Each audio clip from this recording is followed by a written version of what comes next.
Nós estamos numa série chamada Colocando a Minha Vida em Ordem. E eu sei que os irmãos foram literalmente abençoados pelos sermões que antecederam a reflexão desta noite. Eu entendo que nessas últimas 6 semanas da série, tudo que nós visamos foi fazer uma análise de como é que está a nossa vida e arrumar a nossa vida. Rompemos há poucos dias o ano e colocamos metas. E geralmente essas metas estão muito ligadas aos nossos interesses externos. Mas a pergunta literalmente é: como colocar a minha vida em ordem? Um texto muito conhecido lá em Lucas capítulo 19, você quiser acompanhar o texto, diz assim: Jesus entrou em Jericó, atravessava a cidade. Havia ali um homem rico, diga comigo, um homem rico, chamado Zaqueu, chefe dos publicanos. Ele queria ver quem era Jesus, mas sendo de pequena estatura, ele não conseguia por causa da multidão. Assim correu adiante e subiu numa figueira brava para vê-lo, pois Jesus ia passar por ali. Quando Jesus chegou naquele lugar, olhou para cima e lhe disse: Zaqueu, desce depressa, eu quero ficar em sua casa hoje. Então ele desceu rapidamente e recebeu Jesus com alegria. Todo o povo viu isso e começou a se queixar. Ele se hospedou na casa de um pecador. Vamos ler todos juntos? Ele se hospedou na casa de um pecador. Mas Zaqueu levantou-se e disse ao Senhor: olha, Senhor, eu estou dando a metade dos meus bens aos pobres, e se de alguém extorquir alguma coisa, eu devolverei 4 vezes mais. Jesus disse: hoje houve salvação nesta casa, porque esse homem também era filho de Abraão, pois o Filho do Homem veio buscar e salvar o que estava perdido. Amém? Você entende, querido, que nós estamos falando como manter tudo organizado. Sabe quando você decide mudar? A palavra mudança significa a intencionalidade de arrumar a bagunça na sua vida. Quando a gente decide assim, eu vou arrumar, você tem a decisão intencionada de que algo seja alterado.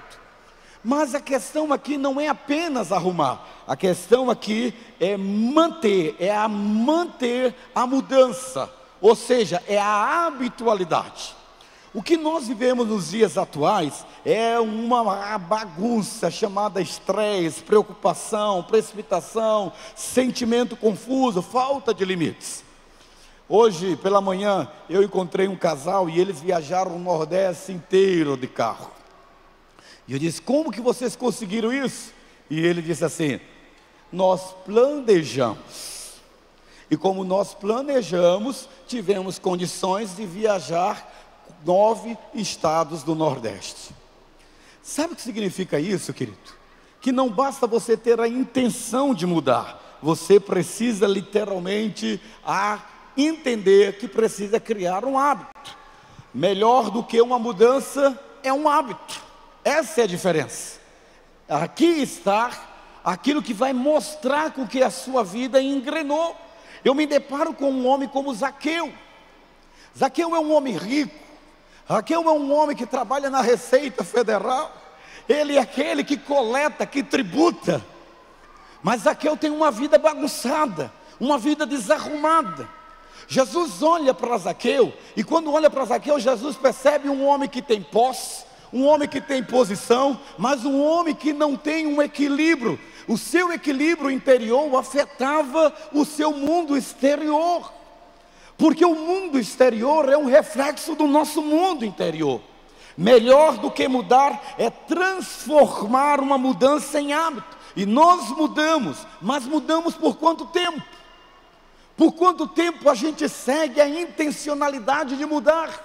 Hábito, queridos, é uma ação repetida e contínua, que faz com que nós nos esforcemos até que vivamos de forma natural. A habitualidade é a repetição contínua da decisão que eu tomei no ato da mudança. O que Deus espera que eu e você entendamos dentro da perspectiva do cristianismo, que nós nos convertemos no processo de aderir à igreja, mas não mudamos os hábitos, e por isso que as pessoas questionam o meu cristianismo.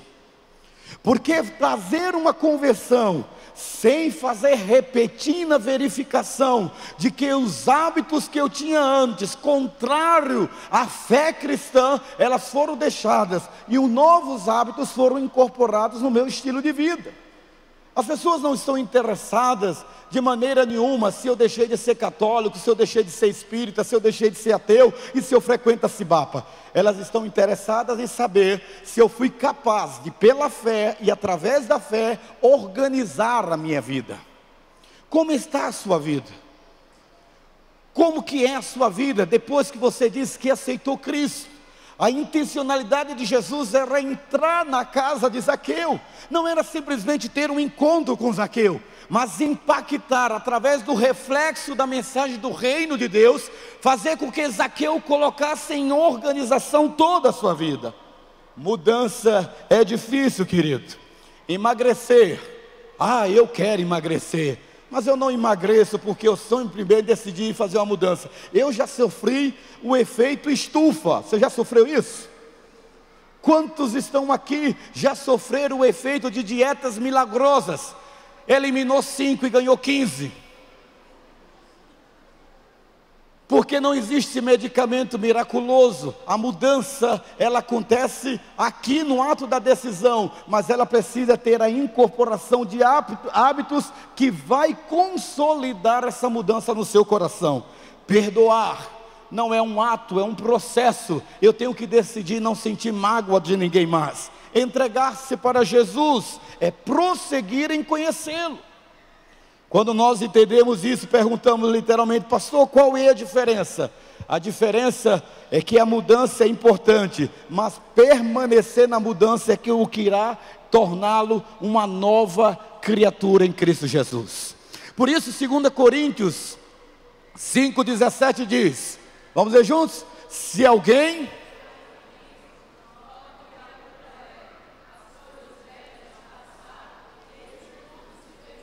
Vamos agora ler de verdade, vamos lá?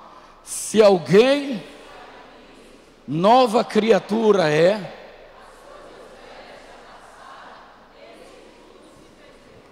Você entende o que o texto está falando?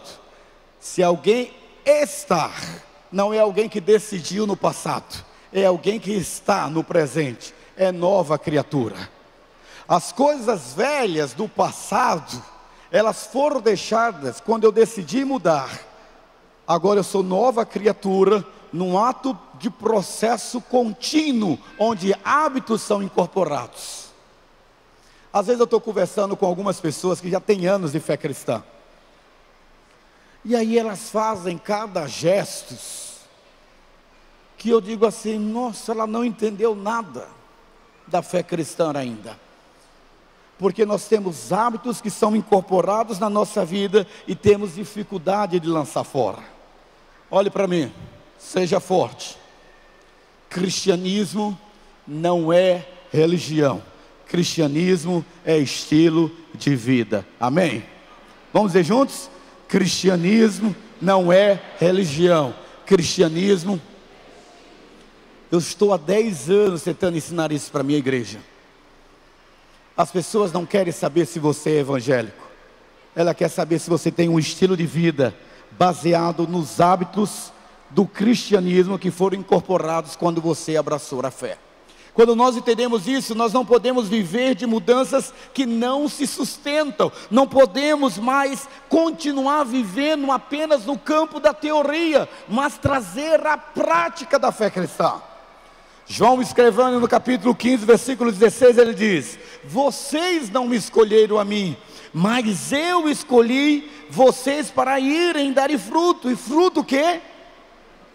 A fim de que o Pai lhes conceda o que pedirem em meu nome. Querido, olhe para mim, aqui está uma questão relacional, não é uma questão religiosa. Aqui não é uma relação de pedinte e aquele que pode lhe conceder. A relação aqui é de mutualidade, é incorporar a essência daquele que é pai na sua vida. Quando nós entendemos isso, estamos dizendo assim: vocês foram escolhidos para sofrer uma metamorfose, sofrer uma mudança, uma transformação de vida. Frutificar não é tão desafiador, não é. Agora, continuar frutífero, isso sim é desafiador. Quando entendemos isso, entendemos que precisamos arrumar a bagunça das nossas vidas, e esse é o primeiro passo que nós damos. Mas como manter o resultado de tudo isso? Como manter tudo organizado? No final do ano eu descobri algo muito particular. E eu recebi alguns agradecimentos online, mas eu estava falando da minha vida. Jesus entra na vida de Zaqueu, mas o lugar onde Zaqueu não podia se esconder, o único lugar que você não pode se esconder, o único lugar onde não tem condições de você usar máscara, é a sua casa. E Jesus não quer se encontrar com Zaqueu na praça. Jesus não quer se encontrar com Jesus no templo, na sinagoga. Jesus não quer encontrar com Jesus na casa do vizinho, mas dentro da casa de Zaqueu, porque casa é lugar de intimidade, casa é lugar de transparência, casa é lugar de autenticidade, casa é lugar onde as pessoas se despojam do aparente e vivem a essência daquilo que eles realmente são. Você quer conhecer alguém? Vá para a casa dela, mas não em horário programado. Conviva com ela, você vai saber quem realmente ela é. Jesus olha para Zaqueu e diz: Zaqueu, desce depressa, desce da sua posição, desce desse lugar que não é teu, e vai direto para a tua casa, porque me convém pousar na tua casa. A gente tem uma habitualidade muito grande. Você sabe como é que é ter filho pequeno como eu tenho? A gente arruma a casa, e eles vão lá e fazem aquela bagunça. Aí chega alguém inesperado. Na minha casa tem algo assim que faz com que eu seja prevenido: o olho mágico. Toca a campainha, eu vou para o olho mágico. E aí sai catando tudo, arrastam tudo e coloca na porta. Aí dona Lídia diz: não abre essa porta. Mania que você tem de mostrar os cômodos da casa. Eu viajei ontem até Colinas, e aí o pastor, homem, é mais desprendido, né? Só tinha 2 banheiros e tem uma fila enorme para entrar no banheiro. Então o dono da casa, o pastor, disse assim: pastor, vai lá na suíte, na minha suíte, no banheiro lá. Aí eu fui. Mas quando eu voltei, a mulher disse assim: você estava de onde? Eu falei: eu fui usar o banheiro da suíte. Ela olhou para o marido com a cara de bravo: você é doido? Você deixou o pastor entrar na suíte? Está lá todos os meus sutiãs, minhas calcinhas. E olharam. Casa é um lugar de autenticidade. Você quer organizar a sua vida? Cuide bem da sua casa. Não adianta nós queremos prosperarmos ou fazer qualquer coisa e perdemos a essência de tudo. Cuide bem da sua família. 2 Reis, capítulo 20, versículo 1 diz assim: naquele tempo, Ezequias ficou doente e quase morreu. O profeta Isaías, filho de Amós, foi visitá-lo e lhe disse: assim diz o Senhor, ponha em ordem a sua casa, pois você vai morrer, não se recuperará. Que notícia desagradável. Você já pensou isso? Um profeta chegar para você, você que gosta de ir atrás das irmãzinhas do poder, que eu sei que você gosta, e ao invés dela dizer assim: filho meu, eis que te digo, você vai prosperar, ela diz: filho meu, eis que te digo, tu vai morrer. Aí você vai dizer: é do cão. O rei Ezequias recebe essa profecia e diz: você vai morrer. Mas antes de você morrer, arrume a bagunça, ponha em ordem a sua casa. Naquele tempo Ezequias recebeu esse comunicado, querido, e eu acredito que não foi tão empolgante assim. Não é nenhuma notícia boa. Ao contrário, todos nós, quando sabemos, e nós quase nunca sabemos quando vamos morrer, nós não sabemos, e por não sabermos quando vamos morrer, Deus nos dá um tempo claro de nós organizarmos a nossa vida, porque se a nossa vida estiver organizada, a nossa casa sofrerá, ou melhor, desfrutará das benesses, da minha visão de que a minha casa é o meu tesouro, de que a minha casa é o meu maior patrimônio, de que a minha casa é o meu maior objetivo na vida. Vivemos, querido, desfalecimento. A família está na UTI. Nós encontramos crentes fazendo apologia de separação, de divórcio. Nós encontramos hoje famílias fragilizadas, tomadas por todo tipo de sujeira e imundícia, maculando completamente a família. Homens e mulheres que estão aceitando os sofismas liderados pelas teledramaturgias brasileiras. Homens e mulheres influenciados por pensamentos diabólicos, filosofias humanistas que vêm para quebrar os valores de alguém que teme ao Senhor. Mas nós entendemos que Ezequias, ele chorou, querido. E eu acho que ele não chorou porque ele ia morrer. Ele chorou porque ele pensou que a casa dele ia ficar órfã. Mas quantos de nós estamos com boa saúde, mas não estamos atentos de que as nossas famílias estão órfãs? Graças a Deus que a história de Ezequias não acabou assim. Ele orou clamando misericórdia ao Senhor Deus, e Deus lhe acrescentou mais anos de vida. Da mesma forma que Jesus entra dentro da casa de Zaqueu e diz: olha, o Filho do Homem veio salvar e buscar o que se havia perdido.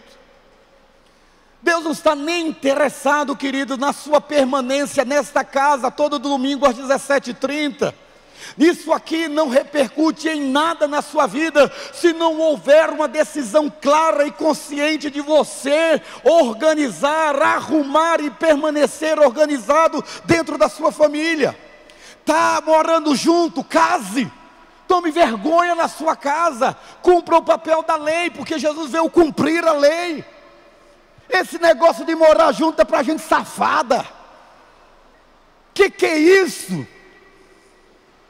Pastor, o que eu tenho que fazer? Ande como testemunho, não seja pedra de tropeço. Porque quando a pessoa sabe que você é um crente em Cristo Jesus, que você é um servo do Senhor Jesus, mas está de forma ilegal, baseado num preceito da lei de união estável, as pessoas ainda se escandalizam. Pastor, não fale isso, não se meta na minha vida. Me meto sim, porque Jesus te ama e eu também. E isso está impedindo as bênçãos de Deus sobre a sua vida. É por isso que você aceitou Jesus Cristo e nada mudou na sua vida, porque é uma bagunça na sua vida ainda. Jesus não entrou na vida e na casa de Zaqueu senão com um propósito: fazer com que ele entendesse de que ele precisava colocar a sua vida em ordem. Eu não sei você, mas eu sei que eu não vou morrer agora. Mas eu decidi levar uma vida melhor. E eu acredito que seja melhor se preocupar agora com a minha família, do que deixar a minha família à mercê da ausência das bênçãos de Deus sobre ela. O único dia que existe para haver mudanças na minha vida é hoje. O que eu estou esperando? Portanto, querido, deixa eu dizer uma coisa para você com amor.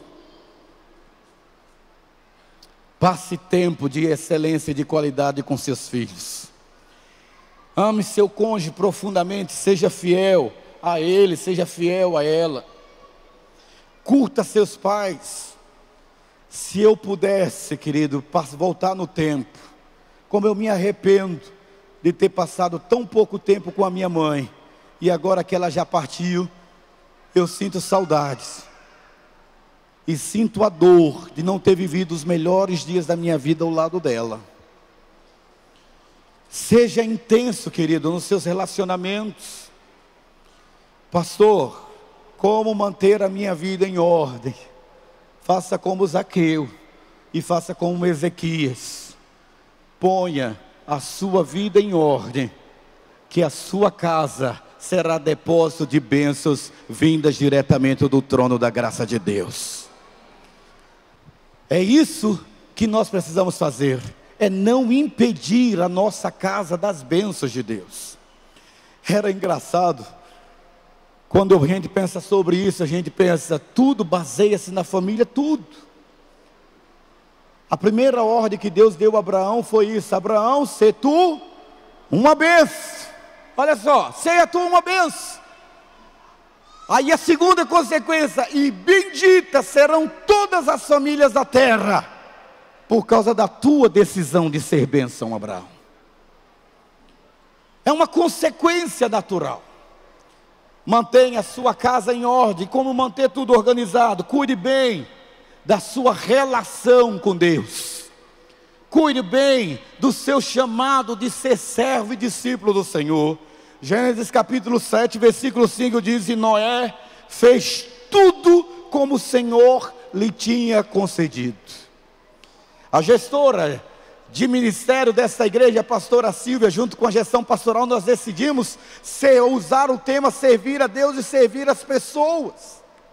Hoje eu estava conversando com o pastor Cleves e olhando que tem pessoas que dizem assim: não, eu não posso trabalhar no ministério tal, não posso me envolver com a igreja tal, porque eu estou estudando para o concurso, então eu não tenho tempo para me envolver com a obra do Senhor. Eu não pedi permissão para ele, mas eu vou falar, é porque esse testemunho serve para a honra e glória do Senhor Jesus Cristo. Irmão Antônio de Deus, homem ocupadíssimo, vai pregar lá no PEP, prega no hospital dele 7 horas da manhã antes de começar o expediente. Não hesita em ir lá e fazer isso e aquilo, a obra do Senhor. Lidera pequeno grupo. Quantos estudantes de medicina, quanta gente que passou no vestibular, na federal, quanta gente passou em concurso, mas por quê? Não é porque só separou tempo para estudar, é porque não abriu mão do seu tempo com o seu Deus e com a obra do Senhor. Eu nunca vi a pessoa dizer: eu não posso servir a Deus porque eu estou estudando para o concurso. Você está confiando nos seus próprios méritos, na sua própria capacidade, na sua própria logística, porque o reino material tem primazia no seu coração, em detrimento do reino de Deus. Se você for fiel no pouco, sobre o muito Deus te colocará. Você não pode esquecer isso. Noé recebeu um chamado de Deus para construir uma arca, e o texto nos diz que ele não hesitou em ser fiel a Deus, apesar de todos os contratempos. As pessoas mais prósperas desta igreja são pessoas que nunca baixaram a guarda e nunca se deixaram de exercer o ministério. Exemplos como a nossa irmã Ana Paula, dores e mais dores e mais dores, com problemas de saúde, mas nunca parou de trabalhar na obra do Senhor Jesus Cristo. Nunca. Não há família, não há dinheiro, não há enfermidade para quem tem os olhos fitos no reino do Senhor. E a palavra de Deus diz: buscai primeiro o reino de Deus e a sua justiça, e todas as demais coisas serão acrescentadas. Mas se você não é fiel a Deus, você espera que Deus seja fiel a você. Ei, eu não sou contra que você separe tempo para estudar para concurso. Eu faço voto que você estude, eu faço voto que você passe no concurso. O que eu não posso concordar é você achar que trabalhar para Deus atrapalha a sua carreira e o seu tempo de estudo. Eu não concordo com isso de jeito nenhum. Se todos nós parássemos de servir a Deus, essa igreja não existiria, porque nós queremos carreiras melhores, salários melhores. Mas a Bíblia diz que há tempo para tudo. Pastor, eu estou parando agora, mas eu vou voltar lá na frente. Não vai voltar. Não vai. Depois que a gente se aposenta no reino de Deus, a gente não tem força para se levantar. Por isso o texto sagrado diz: seja fiel na sua relação com Deus, o seu chamado com Deus. Cumprir bem o seu chamado de cristão, de servo, é se comprometer em fazer tudo conforme o Senhor lhe orienta. Queridos, outro exemplo claro. Todo mundo sabe das limitações físicas depois da cirurgia do nosso querido irmão Falcão. Falcão vai com o seu carro quase todo dia lá para a nossa congregação crescer, discipula um a um, e ele diz assim, ele tem sua limitação física de mobilidade, mas é guerreiro no Senhor Jesus. Ele tem a empresa dele, ele trabalha todos os dias, manhã e tarde na empresa, à noite ele pega o carrinho dele e vai lá para o Manaim, discipular gente. Sabe por quê? Porque o nosso negócio é expandir o reino de Deus nessa terra. Se você abrir mão disso, querido, tu está lascado. Tu está lascado. Qual é a razão de você existir como cristão se não servir ao seu Deus? Você pode ser muito bem sucedido e ainda assim não está fazendo aquilo que o Senhor lhe chamou para fazer. Eu quero muito que vocês ganhem dinheiro, que prospere. Pode dizer para o seu irmão que está ao lado, ganhe muito dinheiro, querido. Diga para ele, ganhe muito dinheiro. Mas não abra mão do reino de Deus. Volte, venha ajudar a gente. Põe a mão no arado e não olhe para trás. Agarre conosco, querido. Separe o seu tempo de estudar para o concurso. Separe o seu tempo de trabalho. Mas não se exima de ser bênção na obra do Senhor Jesus Cristo. Não se ausente da obra do Senhor. Não se ausente de cooperar para que o reino de Deus avance. Tem curso que pede mais tempo do que o curso de medicina. Doutor Tiago formou-se, dá plantão em outra cidade, chega aqui, vai dar plantão lá no PEP. E mesmo assim, eu fico ali sentado e vejo ele e ninguém dá nada. Esse cara é médico mesmo, Jesus dos crentes. Servir a Deus, como cameraman. Compromisso com Deus. Nosso diácono Charles, já brinquei aqui, ele vem como zumbi, sai de um plantão de 24 horas e vem servir a vocês. Compromisso com Deus. Eu sobrecarrego Ludmila e Edivaldo, ele todo fazendo mestrado, e mestrado, gente, é lasqueira. Eu parei na metade porque não dei conta. Ore por mim para eu ser forte. E quando ele venceu o mestrado dele, mas ele não parou de servir a Deus. Que mentira mais satânica que o diabo colocou na sua cabeça. Deixa eu dizer, se você largou tudo na obra do Senhor, para estudar ou para fazer qualquer outra coisa, você caiu no engano de Satanás. Foi isso que ele colocou na sua cabeça, porque Deus disse para você, sê tu uma bênção, e assim resplandeça a vossa luz diante dos homens, para que vejam as vossas boas obras, e glorifiquem a vosso Pai que está nos céus. Que história é essa? Ei, você está frio espiritualmente, e a gente só se aquece no meio da fogueira. Só assim. Como manter a minha vida organizada, priorizando minha família, priorizando o meu chamado e cuidando bem do meu coração. Hebreus capítulo 3, versículo 12 diz: cuidado, irmãos, para que nenhum de vocês tenha um coração perverso e incrédulo, que se afaste do Deus vivo. Vamos ler todos juntos, vamos lá? Cuidado, irmãos.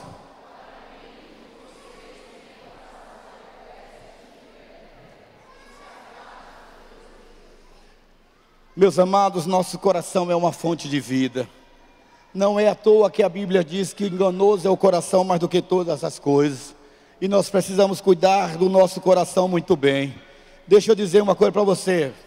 Alguns anos atrás eu decidi não guardar amargura de ninguém no meu coração. Mas não era fácil. E quando eu percebia que a amargura estava no meu coração, eu ia de joelho na presença do Senhor orando. E dizia assim para Deus: Senhor, eu estou com raiva do irmão Felisberto. Senhor, eu quero beber o sangue de Felisberto. Senhor, tira esse espírito de vampiro da minha frente. Porque todos nós, independente da posição, nós sentimos ódio. e nós temos que guardar o nosso coração. Então eu disse: Senhor, eu não quero sentir amargura, eu não quero sentir rancor. Senhor, eu não quero trazer a memória, na minha mente, memórias ruins, momentos desagradáveis. Quem fica preso a sofrimento do passado não é feliz no presente, e afeta quem está ao seu redor. Deixa eu dizer uma coisa para você, querido. Proponha guardar a cura em seu coração. Amém? Diga para o seu irmão ao lado: guarde a cura do seu coração, querido. Pode dizer para ele: guarde a cura do seu coração, querido. Sabe por quê, meu amado? Cura é testemunho e gratidão. E quando a gente vive isso, o que não serve mais na sua vida, jogue fora. Decida jogar fora tudo que provoca dor e impede você de ser feliz. Jogue fora a dor, jogue fora a amargura, jogue fora a mágoa, jogue fora o ódio, jogue fora as memórias ruins, jogue fora a ingratidão. Jogue fora. Olhe para mim, olhe para mim. Não se despeça, que nós não temos o trilhar, mas seja forte. Olha aqui. Não tem culto de libertação que promova a libertação na sua vida, se você não decidir manter a sua vida organizada, impedindo que o seu coração seja afetado por sentimentos ruins. Deus disse assim para Caim: Caim, o pecado jaz à porta do seu coração. Deus não é Deus? Quem crê que Deus é Deus diz amém. Amém. Deus não poderia impedir Caim de matar seu irmão? Poderia ou não poderia? Mas Deus não impediu. Ele disse: Caim, é você que impede. O pecado jaz à porta. Eu sei que você está com inveja do seu irmão. Eu olhando meu amigo viajando pelo Nordeste, né? Eu estou numa pindaíba medonha, né? Então eu olhando lá. Aí eu vi quando ele passou pela Bahia, Sergipe, Alagoas, Pernambuco. Aí eu, riégua, gente. Olha lá. E tudo. Aí eu parei um momento e disse assim: oh Pai, toda inveja gospel saia do meu coração em nome de Jesus. Você tem que saber o que você está sentindo no seu coração. E aí eu, como eu encontrei ele hoje, falei isso: querido, eu estava com uma inveja, mas eu pedi a Deus perdão, e na próxima vez eu vou viajar com você. Ele diz assim: é só se planejar.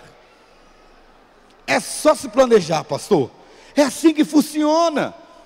Cuide bem, Deus, da sua vida, e Deus abençoará. Agora tudo isso precisa de fé. Mateus capítulo 6, versículo 11 diz: dai-nos hoje o pão nosso de cada dia. Cuide bem. Adoro as palavras gregas para tempo: kairos e cronos. Cronos é o tempo que Deus deu ao homem. Kairos é o tempo de Deus. O tempo de Deus não pode ser frustrado na sua vida. Mas o Cronos, você é quem administra. O dia que existe se chama hoje, a hora que existe se chama agora. Então faça valer o tempo que Deus para você. Não existe dia comum em nossa história. Todos os dias são inéditos, porque todos eles foram criados pelo Senhor. A palavra do Senhor diz que nós precisamos olhar o tempo assim: me alegrei e me disseram, vamos à casa do Senhor. Mas a Bíblia diz que só tem um prazer na casa do Senhor. Alegremos no dia que fez o Senhor. Se você não entender esse contexto, você não tem alegria com mais nada. Amanhecer e agradecer porque você tem vida. Tudo depende da sua relação com Deus. Você precisa se submeter à vontade do Senhor para vencer as anomalias que estão ainda presentes na sua vida.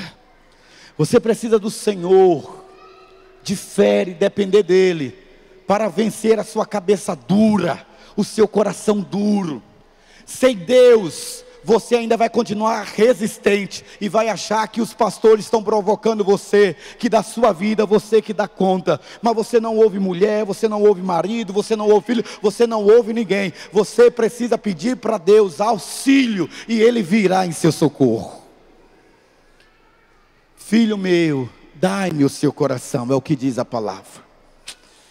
Nessa noite, querido, eu quero convidar você a dar o seu coração, a sua vida para Deus. Você é inteligente, mas você precisa de Deus no centro da sua vida. E Deus lhe trouxe aqui para dar a você a oportunidade de fé, de como Zaqueu, como Ezequias, pôr em ordem a sua casa. Zaqueu respondeu a Jesus dizendo: Senhor, se alguém eu defraudei, eu vou restituir 4 vezes mais. Ele mudou, e todo mundo viu a mudança na vida de Zaqueu. Todo palmense que te conhece, todo cidadão da sua terra natal, precisa saber que você mudou. Porque a religião não muda ninguém, mas quando Deus entra na sua vida e na sua casa, há uma mudança que não pode ser produzida por nenhuma instituição, só pela fé e pela presença de Deus. Você precisa sair do campo da religião para o campo da relação com Deus. Você se tornou religioso, religiosa, mas isso não foi o suficiente, e você está dentro dessa casa ainda, com o mesmo estilo de vida de quando você não era evangélico. Você precisa mudar, mas você precisa entender que a mudança acontece a partir da palavra do Senhor, porque o Evangelho é o poder de Deus para a salvação de todo aquele que nele crê.